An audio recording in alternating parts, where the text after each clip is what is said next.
Hello বন্ধুরা, কেমন আছো সকলে? আমি নূপুর। আমার YouTube channel nature at the very core of science তোমাদের সবাইকে স্বাগত জানাই। আমার এখানে মধ্য পশ্চিম আমেরিকায় আজকে 29শে জানুয়ারি, এখন বিকেল 5টা। আমি আজকে একটা আমার লেখা গল্প পড়তে চলেছি। এই গল্পটা আমি ফেসবুকে সাহিত্যপথ বলে একটা গ্রুপে পোস্ট করেছি। গল্পটার নাম রুডি। আমি আজকে প্রথম পর্বটা পড়ব। গল্পটা একটু বড় তাই। আজ বৃহস্পতিবার। তাড়াতাড়ি উঠে গেছে নিনা। অ্যালার্ম ঘড়ির 5:30টার হাঁক ডাকের অনেক আগে। আসলে উত্তেজনায় কাল রাত থেকেই ঘুম উধাও। আজ যে রুডির পিয়ানো কনসার্ট। সব ঠিকঠাক পারবে তো ছেলেটা? হয়তো ঠিক সময় স্টেজেই উঠতে চাইল না, অথবা অডিটোরিয়ামে অত লোক দেখে ভয় পেয়ে স্টেজ থেকে নেমে আসতে চাইল। যদি যদি কি হবে তাহলে? না, এসব উল্টোপাল্টা চিন্তা করে মনকে অশান্ত করার কোনো মানে হয় না। নিজেকে শাসন করেনি না। তাছাড়া মিস্টার গিলফোর্ড আছেন না, উনি তো একাই 100। ঠোঁটের কোণে এক চিলতে হালকা হাসি ফুটে ওঠে নিনার। ডাইনিং রুমের কফি মেকারটা বিপ বিপ আওয়াজ করছে। ওর কাজ শেষ হয়ে গেছে। ফ্রেঞ্চ ভ্যানিলা কফির গন্ধ ছড়িয়ে পড়েছে চারপাশে। ধুমায়িত কফির কাপ হাতে করে বসার ঘরে চলে আসেনি না। এটা ওর খুব প্রিয় জায়গা। একদিকে কাঠের ফ্রেমের কাচ দরজা, সেটা খুললেই ছোট্ট একটা ব্যালকনি। অন্যদিকটায় ফ্লোর টু সিলিং কাচের টানা উইন্ডো ওয়াল। দুয়ে মিলে প্রকৃতির সাথে ওর একান্ত যোগাযোগের সেতু রচে। মধ্য পশ্চিম আমেরিকায় শীতকাল খাতা কলমে 3 মাসের জন্য হলেও এর স্থায়িত্ব আরো অনেক বেশি। শীত যেন আর শেষই হতে চায় না। তীব্র তুষারপাত আর হাড় কাঁপানো শীতে ব্যালকনিতে যাওয়ার কথা ভাবলেই নিনার কান্না পায়। কিন্তু ওই জানালা দিয়ে তাকালেই এক লহমায় বাইরের প্রকৃতির খোলা প্রান্তরে পৌঁছে যায় নিনা। যখন ইচ্ছে করে তখনই। এখন অবশ্য এখানে বসন্তকাল। শীতের কনকনে ঠান্ডা কমে গিয়ে দিনের তাপমাত্রা 60 থেকে 70 ডিগ্রি ফ্যারেনহাইটের কাছে পিঠেই ঘোরাঘুরি করে এই সময়। রোজ নয়, মাঝে সাঝে বৃষ্টিও হয়। জানালা দিয়ে বাইরের ছোট্ট বাগানটার দিকে তাকিয়ে থাকে নিনা। সেখানে এখন নতুন ফুলেদের মেলা বসেছে। সবার প্রথমে অবশ্য ব্লাড রুটগুলোই কচি সবুজ ঘাসের ফাঁক ফোকর দিয়ে উঁকি ঝুঁকি মারা শুরু করেছিল। কবে যেন প্রথম চোখে পড়ল নিনার? হ্যাঁ, মনে পড়েছে, এই তো গেল বুধবারেই। ওরা কিন্তু বুনো ফুল, সাদা সাদা 8টা করে পাপড়ি আর উজ্জ্বল সোনালি কমলা কোরক। খুব বড় নয় কিন্তু ফুলগুলো। নিনার বুড়ো আঙুলের চেয়ে আর এই এতটুকু মাত্র বেশি হবে হয়তো। সূর্যের আলোয় চোখ খোলে আর রাত্রি হলেই ঘুমিয়ে পড়ে। এই সপ্তাহে দেখছে ক্রোকাস, ড্যাফোডিল, স্নোড্রপ আর হায়াসিনগুলো পাপড়ি মেলেছে। টিউলিপ রানীর সাজগোজ অবশ্য এখনো শেষ হয়নি, আরও একটু দেরি আছে। সে এলেদেই ফুলেদের বসন্ত বাহার কানায় কানায় ভরে উঠবে। নিনার মনটাও খুশিতে বাচ্চা মেয়ের মতো নেচে উঠল। আর কি আশ্চর্য, এই মুহূর্তে নীল আকাশের বুকে পাখির পালকের মতো এক পাঁজা যাযাবর মেঘ কোথা থেকে উড়ে এসে হাজির হয়েছে। দেখো দেখো, নিনার মনটাকে কোন এক স্বপ্নীল সম্ভাবনায় বেলাভূমিতে ভাসিয়ে নিয়ে যাবেই বলে ওরা আজ বুঝি ষড়যন্ত্র করেছে। নিনার ছেঁড়া খোড়া জীবন পথ যেন উত্তরণের নতুন এক দিশা খুঁজে পেতে চলেছে। আদিকালের দেয়াল ঘড়িতে সকাল 8টার বাজনা বাজলো। না, আর গড়িমসি নয়। কনসার্টে যা যা পরবে রুডি সেসব গোছ করে রাখাই আছে। সাদা ফুলহাতা shirt, navy blue suit, maroon bow tie আর কালো ড্রেস শু। নিজের জন্যও একটু চকমকে পোশাক বাঁচতে হবে। কত লোকজন আসবে আজকের আসরে, হাবিজাবি ভাবে সেখানে যাওয়া যায় নাকি? তা মায়ে পোয়ে সেজে গুজে তৈরি হয়ে বেরোতে বেরোতে অন্য দিনের চেয়ে আজ একটু বেশি সময় তো লাগবেই। আজ সারাদিনের ব্যস্ততা, স্কুলের পর রুডির ড্রেস রিহার্সাল, তারপরে সন্ধ্যেতে কনসার্ট। না, ছেলেটাকে এবার ঘুম থেকে না তুললেই নয়। রুডির ঘরের দিকে দ্রুত পা বাড়ায় নিনা। দেখতে দেখতে কত বড় হয়ে গেল রুডি। এই তো সেদিন ওকে নিয়ে এলো। নিনার নিস্তরঙ্গ জীবনে সে এক উত্তেজনাময় দিন গেছে বটে। চোখ বন্ধ করলেই এখনো সব পরিষ্কার দেখতে পায়নি না। সেদিনের কাজটা নেওয়ার একটু ইচ্ছে ছিল না ওর। আসলে ওই ধরনের বাচ্চাদের সম্বন্ধে তো ওর কোনো অভিজ্ঞতা নেই না। কিভাবে ম্যানেজ করবে ওদেরকে সারাটা দিন? মেলিসা আগের দিন কত কি বলল ওদের সম্বন্ধে। সময় সময় নাকি সাংঘাতিক অবুঝ আর বেপরোয়া হয়ে উঠতে পারে ওরা। এই তো দুবলা পাতলা চেহারা নিনার, সামলাবে কি করে ওদের? না, সাইন আপ করার সময় তো এত কিছু মাথায় আসেনি। তাছাড়া জব ডেসক্রিপশনে সেরকম বিশদভাবে কিছু বলাও ছিল না। যাকে কপাল ঠুকে চলেই যাওয়া যাক। সেরকম হলে সুপারভাইজারকে বলবে না হয়। উহ, আগে থেকে এত বেশি বেশি চিন্তা করে না ও?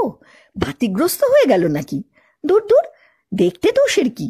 নতুন একটা অভিজ্ঞতা হবে, হারাবার তো কিচ্ছু নেই। গাড়িতে স্টার্ট দেয়নি না। বেশি দূর নয়, মিনিট 15-র মধ্যে স্কুলটায় পৌঁছে যায়নি না। খুব সুন্দর টানা একতলা বিল্ডিং, সামনেই রং বেরঙের ফুলের কেয়ারি, বাচ্চাদের খেলার জন্য একটা ছোট্ট লাগোয়া মাঠ, সেখানে একধারে গুটি কয় দোলনা, টিটার টটার, জাম্পার, স্যান্ড ক্যাসেল, অনেক কিছু রয়েছে।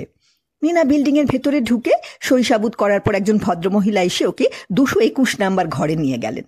বেশ বড় মতন একটা ক্লাসরুম, 3টে করে চেয়ার আর ডেস্ক, সামনে পিছনে 2 সারিতে পাতা। ছেলে মেয়ে মিশিয়ে 6 জন বাচ্চার জায়গা, 4 জন ছেলে আর 2টি মেয়ে। ওদেরকে এক ঝলক দেখে নিনার মনে হলো সকলেরই বয়স 9-10-এর মধ্যেই হবে। যে যার ডেস্কের সামনে চেয়ারে বসে আছে। শুধু একটা লম্বা রোগা মতো সোনালি চুলের ছেলে কাঁচের জানলার গা ঘেঁষে রাখা একটা উঁচু মতো টানা লম্বা ক্লোজেটের ভিতর পাতা একটা টেবিলের উপর পিছন ফিরে বসে মাথা নিচু করে কি জানি করছে, আর মাঝে মাঝে অস্ফুটে কিছু একটা বলছে। অদ্ভুত তো, সবাই যে যার জায়গায় বসে আছে, ও তাহলে ওখানে কেন? একটু অবাকই হলো নিনা। ক্লাস টিচার মিসেস স্মিথ একজন বয়স্ক শ্বেতাঙ্গিনী। তিনি বাচ্চাদের সাথে পরিচয় করিয়ে দেওয়ার জন্য নিনাকে ওনার টেবিলের কাছে ডেকে নিলেন। নিনা হেসে বাচ্চাদেরকে নিজের নাম পরিচয় বলল। ও লক্ষ্য করল পড়ুয়ারদের মধ্যে তেমন কোনো হেলদোল হলো না। যে যা করছিল সেটাতেই ব্যস্ত থাকলো। 2-1 নিনার দিকে চকিতের জন্য চোখ ফেরালো বটে, কিন্তু নিনা ঠিক বুঝতে পারল না ওরা ওকেই দেখলো নাকি পাশে দাঁড়ানো মিসেস স্মিথকে। মিসেস স্মিথ এবার বাচ্চাদের নিজেদের নাম এক এক করে বলতে বললেন। 2-4 বার অনুরোধ উপরোধের পর ওরা নাম বলল বটে, কিন্তু নিনা শুধু মেয়ে দুজনের নামই বুঝতে পারল, রোজা আর কেলি। বাকিদের জড়ানো গলায় বলা শব্দগুলো থেকে সে কিছুই উদ্ধার করতে পারল না। খুব বাঁচোয়া। মিসেস স্মিথ ওদের বলা হয়ে যাওয়ার সাথে সাথেই আর একবার করে ওদের নামগুলো উচ্চারণ করছিলেন। নিনা মনে মনে ছেলেদের নামগুলো ঝালিয়ে নিল, জশুয়া, কেলেব আর ডেভিন। আচ্ছা, ক্লোজেটের ভিতরে বসা ছেলেটার নাম তো জানা হলো না, ওর সাথে কি পরে পরিচয় হবে কি জানে? কিন্তু জেনেই বা কি হাতে ঘোড়া হবে? ওরা তো নিনাকে পাত্তাই দিচ্ছে না। নিনার চকমকে হাসিটা বোধহয় এখন একটু ফ্যাকাশে দেখাচ্ছে।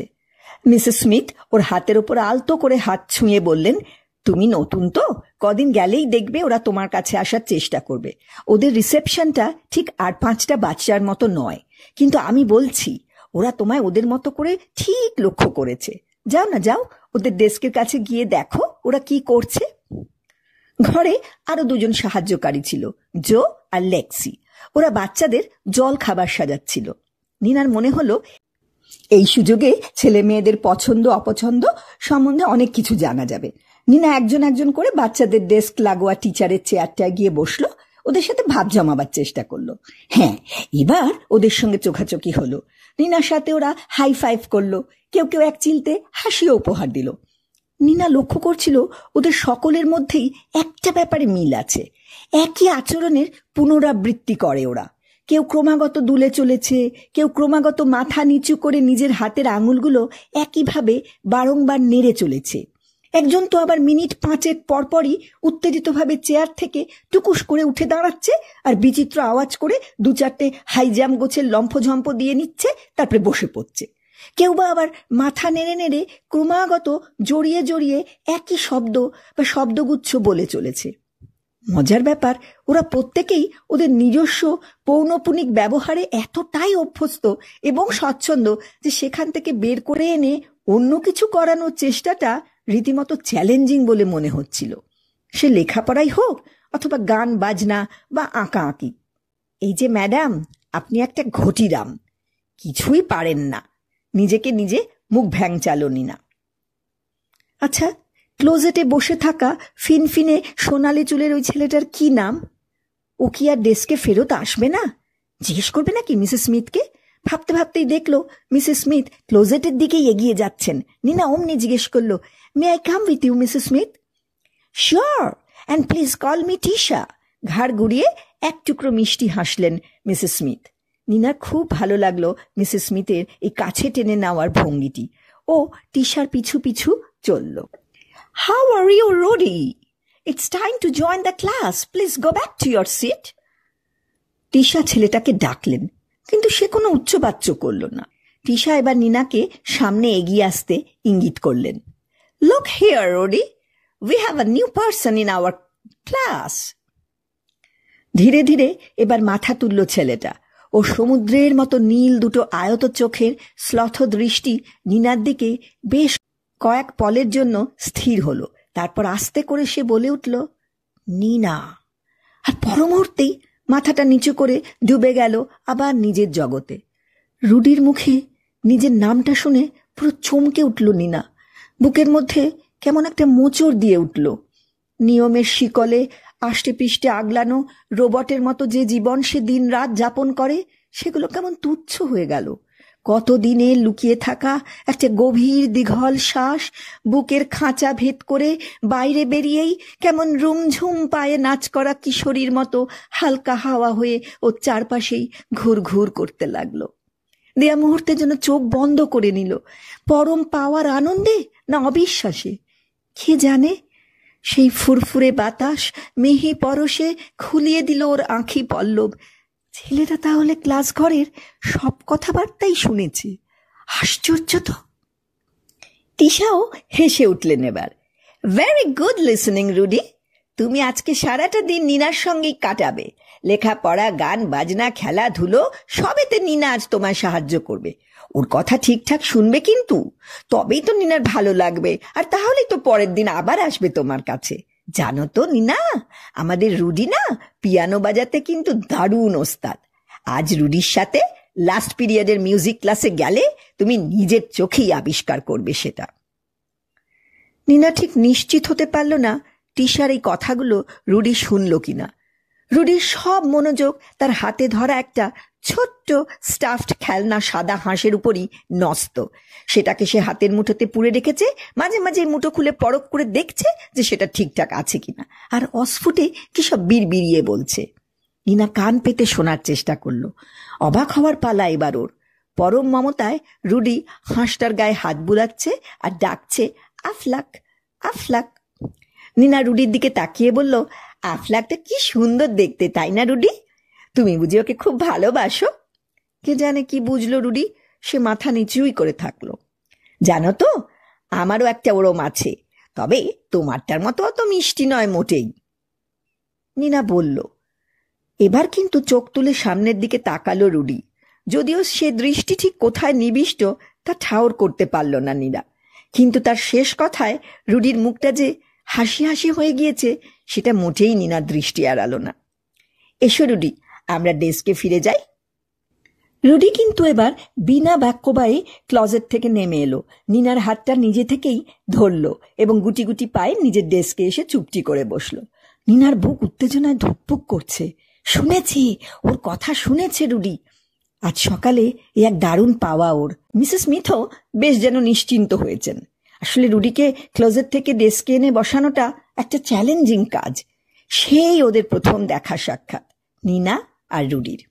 এরপর সারাটা দিন 221 নম্বর ঘর, জিমনেসিয়াম, আর্ট আর ক্যাফেটেরিয়ার মধ্যে স্পেশাল এডুকেশনের ছেলে মেয়েগুলোকে নিয়ে ঠিকঠাক অ্যাক্টিভিটি করাতে করাতে জো আর লেক্সির সাথে সাথে নিনারও একদম হাঁপ ধরে গেল। এখন মিউজিক ক্লাসটা উতরলেই কেল্লা ফতে। আজকের অ্যাসাইনমেন্টটা ভালোয় ভালোয় শেষ হয়ে যাবে। স্বস্তির একটা নিঃশ্বাস ফেলল নিনা। কিন্তু দিনের সব থেকে বড় চমকটা বোধহয় ওর জন্যই এতক্ষণ তোলা ছিল। পিয়ানোর সামনে বসে এই মুহূর্তে সুরের বিচিত্র ঝড় তুলছে যে ছেলেটা, সে কে? রুডি, 221 নম্বর ঘরের রুডি। দুর্বোধ্য আওয়াজে কিছু একটা বলতে বলতে 100 বার যে খেই হারিয়ে ফেলে, খুব সাধারণ কোনো নির্দেশ পালন করায়ও যার প্রবল অনীহা, সামান্য একটা কাজও যে ঠিকভাবে সম্পন্ন করতে সমর্থ নয়, সেই রুডি। কিন্তু এ তো এখন এক সম্পূর্ণ অন্য মানুষ। নীনা অবাক হয়ে লক্ষ্য করে কি সাবলীলভাবে রুডির আঙুলগুলো নেচে বেড়াচ্ছে পিয়ানোর কিবোর্ডের উপর। সুরের তালে তালে রুডি হাসছে, মাথা দোলাচ্ছে, আর ওর সোনালি চুলগুলো পাল্লা দিয়ে নেচে নেচে উঠছে। কি অসম্ভব সুন্দর একটা দৃশ্য! ভালো লাগায় বুঁদ হয়ে যায় নীনা। ওর চোখ মুদে আসছে সঙ্গীতের মূর্ছনায়। কি মিস নীনা, কেমন লাগছে আমাদের রুডির বাজনা?